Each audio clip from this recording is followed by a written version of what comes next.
کیا طاقت، پابندیوں اور جبر کا زیادہ استعمال کسی ریاست کو واقعی مضبوط بنا دیتا ہے یا یہ دراصل اس کی کمزوری کی علامت ہوتا ہے؟ آج ہم اسی سوال کا جائزہ لیں گے پاکستان کے تناظر میں۔ ملک میں سیاسی بے چینی اور عدم تحفظ بڑھ رہا ہے، لیکن حکومتی توجہ اکثر بیرونی دوروں اور بین الاقوامی سرگرمیوں پر مرکوز نظر آتی ہے۔ عام شہریوں کو یہ محسوس ہونے لگا ہے کہ حکمران طبقہ ان کے روزمرہ مسائل سے دور ہوتا جا رہا ہے۔ بلوچستان کے کئی علاقوں میں ریاستی ریٹ کمزور پڑ چکی ہے اور شدت پسندی میں اضافہ دیکھا جا رہا ہے۔ خیبر پختونخوا میں بھی دہشت گردی کے واقعات نے عوام کے تحفظ کے احساس کو شدید نقصان پہنچایا ہے۔ مقامی نمائندے تک سیکیورٹی آپریشنز کو غیر مؤثر قرار دے چکے ہیں۔ لیکن کیا ہوا؟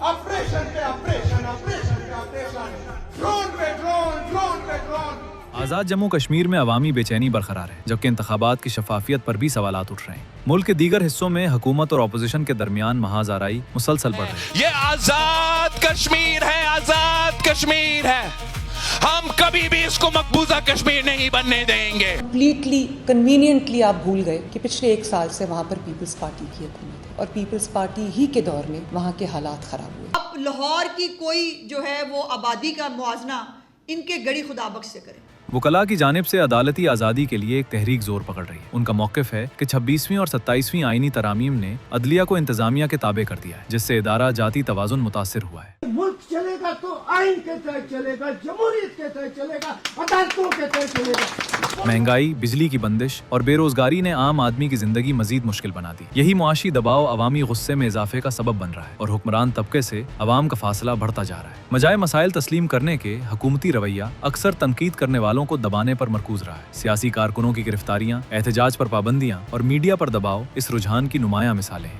لیکن جبر اختلاف کو وقتی طور پر دبا تو سکتا ہے، اس کے بنیادی اسباب ختم نہیں کر سکتا۔ پارلیمان کا کردار محدود ہوتا جا رہا ہے، آزادی اظہار پر قدغنیں بڑھ رہی ہیں اور ڈیجیٹل پلیٹ فارمز و انسانی حقوق کی تنظیموں پر پابندیاں جمہوری فضا کو مزید تنگ کر رہی ہیں۔ یہاں ایک بنیادی فرق سمجھنا ضروری ہے۔ ہارڈ اسٹیٹ طاقت، جبر اور مرکزی کنٹرول پر انحصار کرتی ہے، جبکہ ایک قابل اور مؤثر ریاست مضبوط اداروں، قانون کی حکمرانی، مؤثر ٹیکس نظام، سرحدی کنٹرول اور عوامی اعتماد سے چیک لسٹ پاتی ہے۔ طاقت اور اختیار ایک چیز نہیں۔ حقیقی اختیار اس وقت جنم لیتا ہے جب طاقت قانون کے مطابق عوامی مفاد میں اور شہریوں کی رضامندی سے استعمال کی جائے، نہ کہ خوف اور جبر سے۔ بلوچستان میں مسلسل سیکیورٹی آپریشنز کے باوجود اگر تاریخی شکایات، سیاسی محرومی اور وسائل کی غیر منصفانہ تقسیم حل نہ ہو تو دیر پا امن مشکل رہے گا۔ اسی طرح آزاد کشمیر میں بھی صرف کریک ڈاؤن کے بجائے مذاکرات اور اعتماد سازی زیادہ مؤثر راستہ ہو سکتے ہیں۔ تو سوال یہی رہ جاتا ہے، کیا پاکستان کو خوف اور جبر پر قائم ہارڈ اسٹیٹ چاہیے یا اعتماد، انصاف، جمہوریت اور مؤثر اداروں پر قائم ایک حقیقی مضبوط ریاست؟